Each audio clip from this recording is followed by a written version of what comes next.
بالله من الشيطان الرجيم. بسم الله الرحمن الرحيم.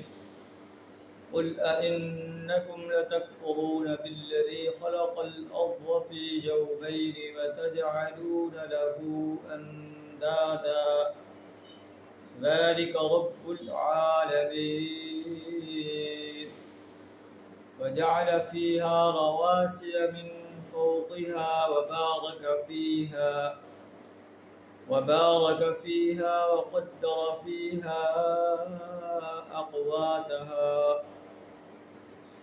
وقدر فيها أقواتها في 4 أيام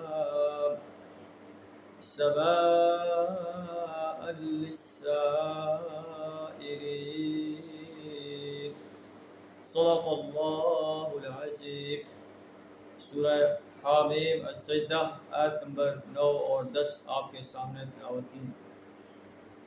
ان آیات کا ترجمہ کچھ اس ہے: اے نبی صلی اللہ علیہ وسلم، آپ کہہ دیجئے اَإِنَّكُمْ لَتَكْفُرُونَ بِالَّذِي خَلَقَ الْأَرْضَ فِي يَوْمَيْنِ، کیا تم اس اللہ کا انکار کرتے ہو جس نے 2 دنوں کے اندر زمین بنائی. وَتَجْعَلُونَ لَهُ أَنْدَادًا، اور اس کے تم شریک چلاتے ہو کہ اس کے مقابلے میں انسانوں کی پرستش، جنوں کی پرستش، فرشتوں کی، انبیاء کی، اپنے ہاتھوں کے بنائے ہوئے بتوں کی، اپنے ہاتھوں سے بنائے ہوئے نیک انسانوں کے مجسموں کی، اپنے ہاتھوں سے دفن کیے ہوئے نیک انسانوں کے قبروں کی، ان کے مزاروں کی، ان کے مقبروں کی پرستش کرتے ہو، ان کی بندگی اور غلامی اختیار کرتے ہو، ان کی اطاعت کرتے ہو. یہ کیسا تمہارا طرز عمل؟ ذَلِكَ رَبُّ الْعَالَمِينَ، یہ ہے رب جو تمام جہانوں کی پرورش کرنے والا ہے، تمام جہانوں کا آقا ہے، فرمانروا ہے. اللہ نے اس زمین پر پہاڑوں کو گاڑ دیا، اس میں برکت دی، اور اس کی جو ہے اقوات خوراک کا بندوبست کیا ہے. 4 دنوں کے اندر سواء للسائلین، تمام مانگنے والوں کے لیے ہر ایک کی طلب کے مطابق جو ہے اللہ نے بندوبست کر دیا ہے. پھر اللہ آسمان پر متوجہ ہوا، یہ دھوئیں کے مانند تھا. اللہ نے 7 آسمان بنائے اور ہر آسمان کے اندر اس کا آرڈر جو ہے وہ لاگو کر دیا. آسمان کو ہم نے ستاروں سے مزین کیا. یہ شیاطین کی جو ہے جو دس ہے اس کے لیے حفاظت کی گئی. یہ ہے اندازہ اس اللہ کا جو عزیز ہے، غالب ہے، جاننے والا ہے.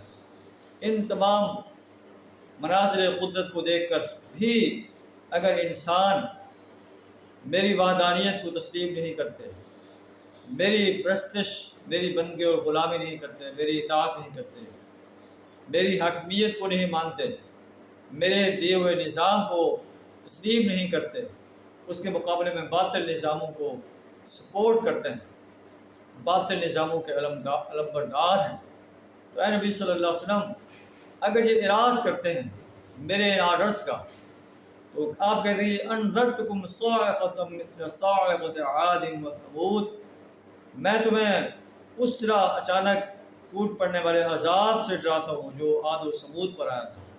ان کے پاس ہمارے رسول جو ہیں، ان کے آگے سے، ان کے پیچھے سے، یعنی ہر طرف سے اللہ نے ان کے پاس رسول بھیجے، اور انہوں نے کہا اللہ تعبدوا الا اللہ، کہ نہیں بندگی کرنی، نہیں پرستش کرنی، نہیں غلامی اختیار کرنی، نہیں اطاعت کرنی، نہیں کسی کو حاجت روا اور مشکل کشا ماننا، نہ کسی کی نظر و نیاز ماننا، نہ کسی کی حاکمیت کو تسلیم کرنا ہے، الا اللہ، مگر اللہ کی. لیکن ان لوگوں نے اپنے رسولوں کی دعوت کو ماننے سے انکار کر دیا، اور انہوں نے کہا اگر اللہ چاہتا تو انزل ملائکۃ، فرشتے نازل کر دیتا، تم تو ہماری طرح کے انسان. فإنا بما ارسلتم به کافرون، تم جو چیز دے کر بھیجے گئے ہو ہم اس کا انکار کرنے والے ہیں. الف پھر ہم نے عاد کو سخت طوفانی آندھی سے ہلاک کر دیا، اور قوم عاد کو اور قوم ثمود کو ایک دھماکے سے تباہ کر کے رکھ دیا۔ اگر قریش مکہ بھی یہی انجام چاہتے ہیں تو پھر اپنے اس کفر پر ڈٹے رہیں، ورنہ اللہ کے رسول صلی اللہ علیہ وسلم تو انہیں فلاح کی دعوت دے رہے ہیں۔ اللہ سے دعا دے ہمیں نبی صلی اللہ علیہ وسلم کی دی ہوئی گائیڈ لائن کو فالو کرنے کی توفیق عطا فرمائے۔ اپنے ہی پرستش اللہ تعالیٰ ہمیں اپنے ہی پرستش، اپنی ہی بندگی، اپنی ہی اطاعت کرنے کی توفیق عطا فرمائے۔ اپنی ہی حاکمیت کو اس سرزمین پر قائم کرنے کے لیے اپنا مال، جان، وقت اور صلاحیت کھپا دینے کی توفیق عطا فرمائے۔ وآخر دعوانا الحمد للہ رب العالمین۔